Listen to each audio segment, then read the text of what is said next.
Hello, everyone, and welcome back to Daily English Talk. I'm Ayla. And I'm Jack. It is so good to be back with you all. It really is, Jack. And today, we are tackling a topic that can feel a little bit stressful, even for native speakers, but it is absolutely essential for anyone learning English who wants to travel. Oh, I know exactly what you mean. We are talking about English at the airport. That's right. The airport is a place where you have to use very specific, clear English, and often you're in a hurry or you're feeling a little bit nervous. Exactly. And when you're nervous, those English words just disappear from your brain. So, Ayla, what are we going to help our listeners with today? Well, we're going to break down the entire airport experience, from the moment you walk in the door to the moment you find your seat on the plane. We'll cover all the key phrases you need to sound confident and understand what people are saying to you. By the end of this episode, you'll feel much more relaxed the next time you see that big airport sign. That sounds incredibly useful. I think we should start with a little warm-up, though. Ayla, have you traveled recently? I have. I just got back from a trip last week, and I had a little bit of a situation with my luggage. Oh no, what happened? Was it overweight? It was. I thought I was fine, but when I put my suitcase on the scale at the check-in counter, the agent said, "I'm sorry, but this is 3 kilograms over the limit." Oh, that's the worst feeling. What did you do? Did you have to pay the fee?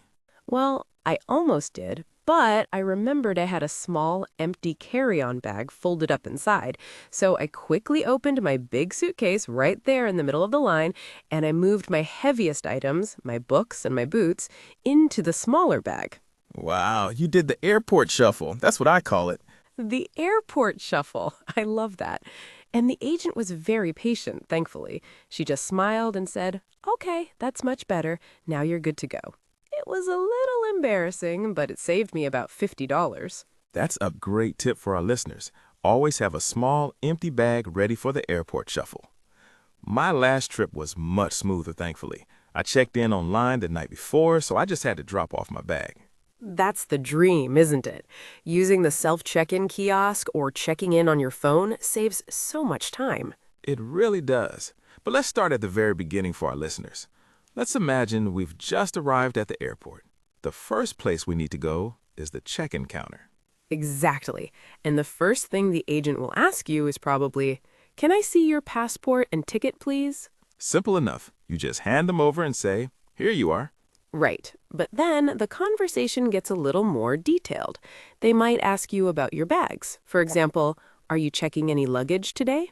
And checking luggage means putting your big suitcase into the plane's cargo area, right? That's correct. And you might have a few different answers. You could say, "Yes, just this one suitcase," or "No, I only have a carry-on." And what if I have 2 bags, but I only want to check one? You would say, "I'd like to check this large one, and I'll keep this small one as a carry-on." The key word there is carry-on. That's the bag you take with you onto the plane. That's a great word to remember. Carry on. Now, let's say I'm checking a bag. The agent will put it on the scale, and they might ask a very important question. Did you pack this bag yourself? Yes, that's a standard security question. You must answer, "Yes, I did." They might also ask, "Has your luggage been in your possession at all times?" And again, the answer should be yes. These questions are important, so listen carefully for those keywords: pack, possession, and at all times. Absolutely.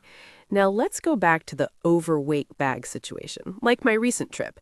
If your bag is too heavy, the agent will say something like, "Your bag is over the weight limit." How can a learner ask for clarification in a polite way? A great phrase to use is, "Oh, I see. By how much?" Or "What is the maximum weight allowed?" That shows you're trying to understand the rule, not argue about it. That's a very helpful phrase. And once the bag is checked, they give you a little sticker, right? They do. That's your bag tag. It has a number on it that helps track your bag. They'll also give you your boarding pass. The boarding pass is the most important piece of paper, or the digital pass on your phone. It is. And when they hand it to you, they might ask, "Would you prefer a window seat or an aisle seat?" Ah, the classic choice. A window seat is next to the window, and an aisle seat is next to the walkway. Exactly. If you want to look outside, you say, a window seat, please. If you want to get up easily, you say, an aisle seat, please. If you don't have a preference, you can simply say, either is fine, thank you. That's a great one. Either is fine. It's a very natural way to say you don't mind. Now, once you have your boarding pass, the agent will point you in the right direction. They might say, your gate number is B45. You can find it after you go through security. So the key information there is the gate number, and the next step is security. That's right. And before we move on to the security checkpoint, let me ask you, Jack, what's one thing you always forget to do before you get to the airport? Oh, that's easy. I always forget to take my big bottle of water out of my bag. I get to security and they always say, "Sir, you have liquids in your bag." I've done that too. It's a classic mistake. And that brings us perfectly to the next stage of our airport journey. Perfect. Let's talk about the security checkpoint next. Let's do it. So we've checked our bags, we have our boarding pass, and now we are at the security checkpoint. This is where things can get a little confusing, especially if you're traveling internationally. It can be, but the good news is that the language used by the security staff is usually very direct and simple. They want you to move quickly, so they use short, clear instructions. That's true. The first thing they usually say is something like, "Please have your boarding pass and ID ready." And ID here means your identification, which is usually your passport when you're flying internationally. So you hold up your passport and your boarding pass, and they check your name. After that, you move to the conveyor belt, where you have to put all your belongings into those plastic bins. Right, and here are the key instructions you'll hear. They'll say, please take off your shoes and belt. Shoes and belt. Got it. And what about electronics? They will say, take out all electronics and place them in a separate bin. This means your laptop, your tablet, and sometimes even your large camera. They need to be visible, not inside their bag. And that's where my water bottle mistake comes in. They'll say, any liquids must be under 100 milliliters and placed in a clear plastic bag. Exactly. If you have a big bottle of water, they will politely say, I'm sorry, you can't take that through. You'll have to empty it or throw it away. And a polite way to respond is, oh, my mistake, I'll throw it out now. Or, if you want to save the bottle, can I empty it here? Perfect. That shows you understand the rule and you're cooperating. Once everything is in the bins, they go through the X-ray machine and you walk through the metal detector or the body scanner. And if the machine makes a noise, they might say, please step over here. Or, do you have anything in your pockets? If they ask about your pockets, you just empty them out. Keys, coins, your phone, all of it goes into a bin. Sometimes they might need to do a quick physical check. They'll say, I need to do a quick pat down. Is that okay? A pat down is when they lightly touch you to check for anything hidden. You just say, yes, that's fine. It's a normal part of the process. Once you're through, you collect your things. You might hear, please move along to the collection area. You grab your bins, put your shoes and belt back on, and you're done with security. Phew, that's the hardest part. Now we have our boarding pass, and we need to find our gate. This is where you need to look at your boarding pass very carefully. It will have the gate number and the boarding time. Let's imagine my boarding pass says gate C22 and boarding time 14:30. So you look for signs in the airport that say gates or terminals. Airports are usually very well signed, and the signs are often in English and the local language. I've noticed that, and the signs will point you to the right letter, like C gates. That's right. Now let's talk about a common problem, a gate change or a delay. Oh, that happens all the time. How do I know if my gate is changed?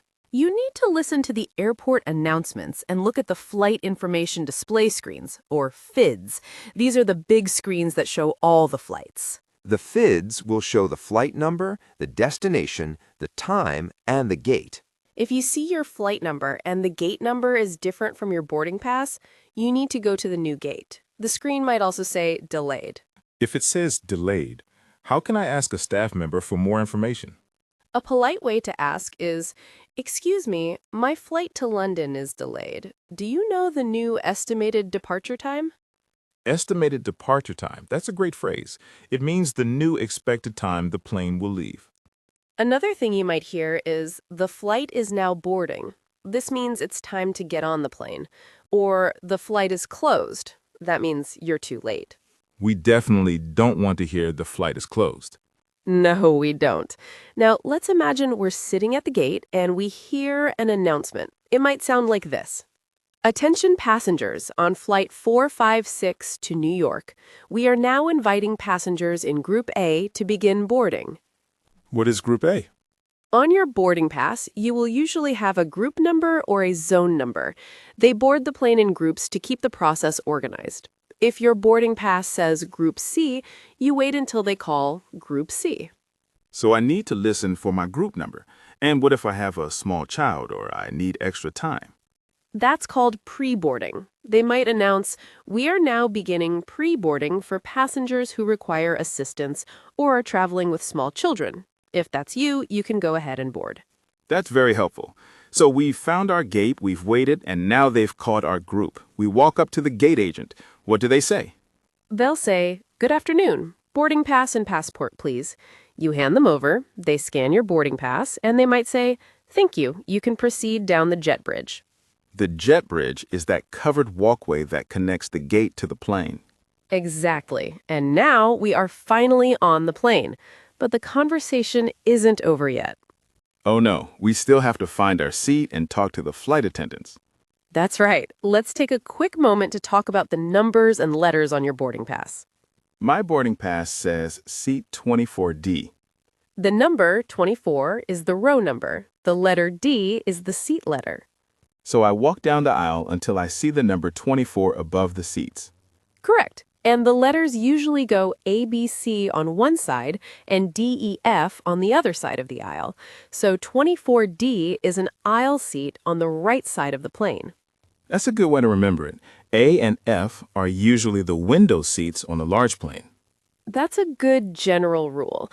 Now, what if someone is sitting in your seat? That's awkward. It is, but you have to be polite.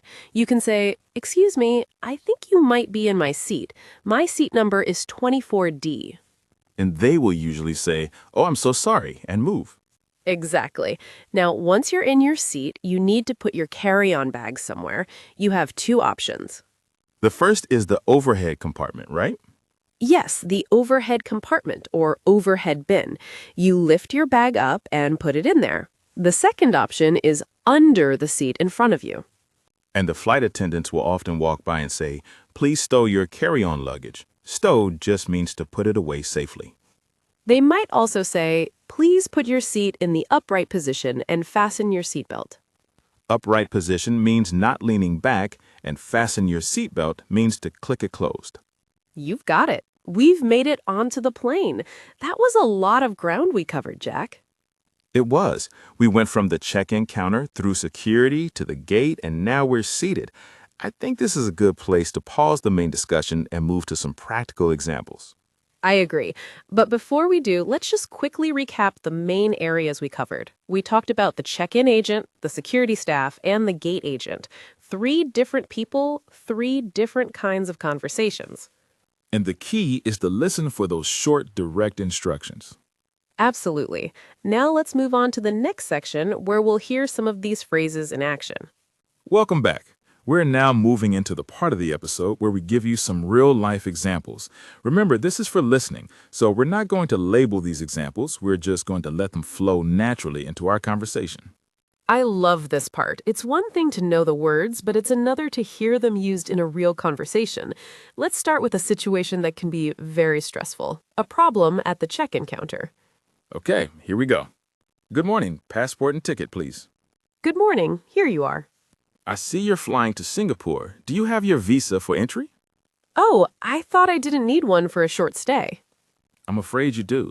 It looks like you need an e-visa to enter. Have you applied for one? No, I haven't. What should I do?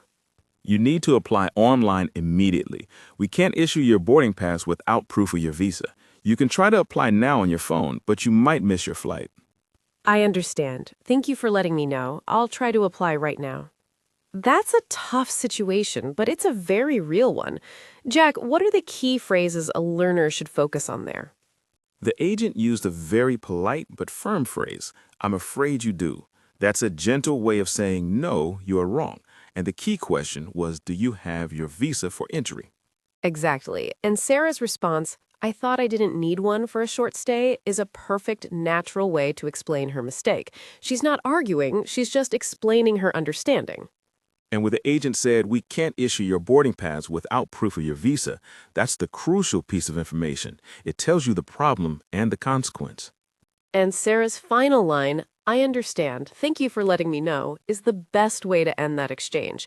It's polite, it's clear, and it shows respect for the agent's job. Remember, being polite in a stressful situation is the best way to get help. That's a great point. Let's move on to our next scenario. We talked about the security checkpoint earlier and how they use short, direct instructions. Let's hear what it sounds like when a security officer needs to give a specific instruction to a passenger. Let's imagine a passenger, David, has forgotten to take his laptop out of his bag. Okay, let's listen. "Sir, your bag needs to be rescreened. There's a large electronic item inside. "Oh, I'm sorry, I forgot my laptop." Please take the laptop out of the bag and place it in a separate bin." Like this? Yes, that's correct. And please step through the scanner again. No problem. Thank you. You're all set. Short, simple, and to the point. The officer's first line, "Your bag needs to be rescreened," means it needs to go through the X-ray machine a second time. And the reason is immediately given. There's a large electronic item inside. For a learner, hearing that word rescreened might be confusing, but the explanation that follows makes it clear. And David's response, "Oh, I'm sorry, I forgot my laptop," is the perfect apology. It takes responsibility and explains the mistake simply. The officer's instruction, "Please take the laptop out of the bag and place it in a separate bin," is a great example of clear, direct English. Notice the use of please to keep it polite, even though it's an instruction. And David's simple question, "like this," is a great way to check if he's doing it correctly. It's a very natural conversational filler that shows he's trying to follow the instruction. I think the main takeaway from the security scenario is to listen for the verb. Rescreen, take out, place in, step through. Those verbs tell you exactly what action you need to perform. That's a fantastic tip, Jack. Listen for the action word. Now, let's move to our final scenario for this section. We've made it past security and we're at the gate, but there's a problem with the flight. Let's imagine a passenger, Maria, approaches the gate agent. This is where you need to be very clear about what you're asking. Exactly. Let's listen to Maria's exchange. "Excuse me, I'm on the flight to Paris, flight number 789. The board says it's delayed. Yes, that's correct. We have a slight delay due to air traffic control. Do you know the new departure time?" We are currently estimating a departure at 4 p.m. We will make an announcement as soon as we have a confirmed time. And will the gate number stay the same? For now, yes. Please keep an eye on the screens for any updates. Thank you for the information. Maria was very direct and polite. She started by identifying herself and her flight. "I'm on the flight to Paris, flight number 789. That gives the agent all the necessary information right away. And she stated the problem clearly. The board says it's delayed. No need for long sentences. The agent's response, "We have a slight delay due to air traffic control," gives the reason. Air traffic control is a common reason for delays. And Maria's question, "Do you know the new departure time?" is the most important question to ask. It's short and clear. The agent used the phrase we talked about earlier. "We are currently estimating a departure at 4 p.m. And then the very important phrase, "We will make an announcement as soon as we have a confirmed time." That tells Maria that the current time is just a guess, and she needs to wait for a final official time. And her follow-up question, "And will the gate number stay the same?" is very smart. She's thinking ahead. So in this section, we've learned that at the airport, you need to be polite, direct, and listen for those key verbs and nouns that tell you what to do or what the problem is. That's a perfect summary, Jack.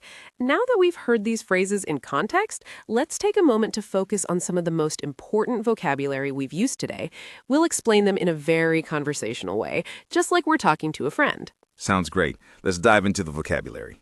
Okay, Jack, let's talk about some of the words we've used today. We want to make sure our listeners really understand them and can use them naturally. We're not going to give a dictionary definition, but we'll explain them in a way that makes sense for a real conversation. Perfect. Let's start with one of the first words we used, carry-on. Right. So a carry-on is simply the bag you are allowed to carry on the plane with you.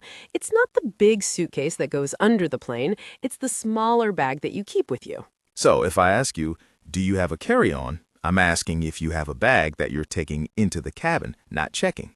Exactly. And you might say, yes, I have a small backpack as my carry-on. It's a noun and it's very common. Next up, let's talk about boarding pass. The boarding pass is your ticket to get on the plane. It's the paper or the digital document that proves you have a seat on that specific flight. It's the key to the whole process. Without it, you can't get past security and you definitely can't get on the plane. It has all the important information, your name, your flight number, your seat number, and your gate. Think of it as your permission slip to fly. You need to show it to the gate agent before you walk onto the jet bridge. Let's move to a phrase we used a lot in the security section, stow your luggage. Stow is a verb, and it simply means to put something away neatly and safely. When the flight attendant says, please stow your carry-on luggage, they are asking you to put your bag either in the overhead compartment or under the seat in front of you. Stow is a very formal word, but it's the one they use on planes. You wouldn't usually say, I'm going to stow my jacket. In a normal conversation, you'd say, I'm going to put away my jacket. But on a plane, it's always stow. That's a great distinction. It's a context-specific word. Now, let's talk about upright position. This is what they ask you to do with your seat just before takeoff and landing.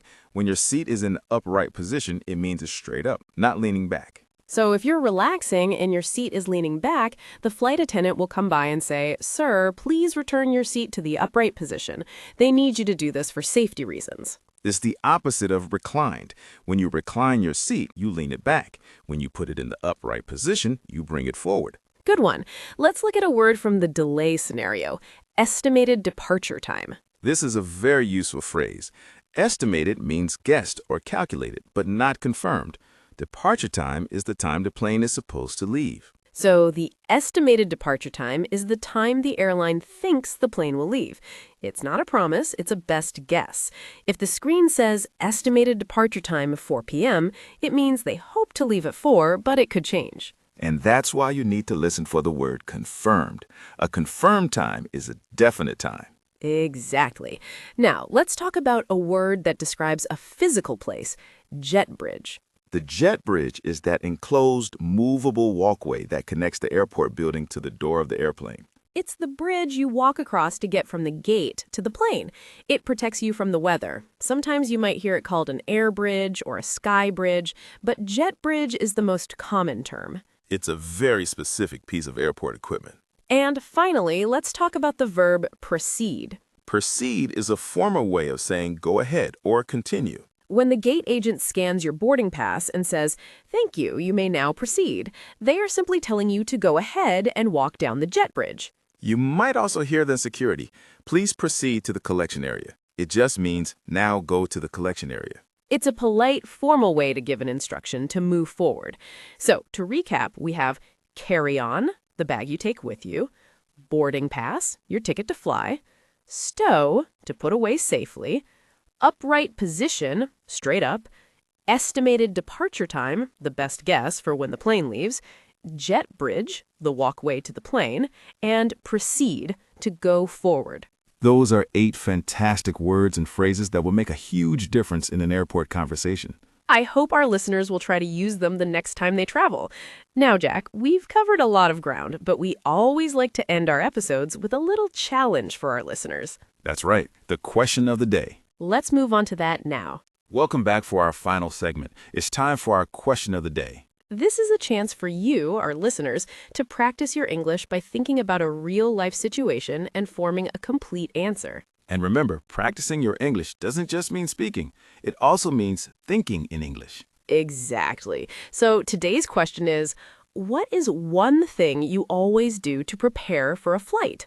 And why? That's a great question. It makes you think about your own travel habits. It does. And answering a question like this helps you practice describing a routine and giving a reason, which are 2 very common things you do in English. So, let me give you an example answer that you could use as a model.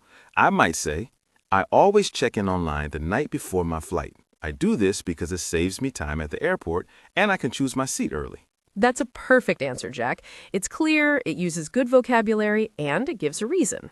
And here's another example, maybe a little more detailed. Before every flight, I make sure to charge all my electronic devices fully. I do this because I like to watch movies on the plane, and I don't want my phone battery to die while I'm waiting at the gate. Another excellent model. Notice how Jack used the phrase, make sure to, and I do this because. Those are very natural, useful phrases. So, listeners, think about your answer. You can write it down, or you can say it out loud to yourself. The important thing is to try to form a complete sentence. And if you're feeling brave, you can share your answer in the comments section on our website or on our social media. We love reading your responses. We really do. And that brings us to the end of our episode on English at the airport.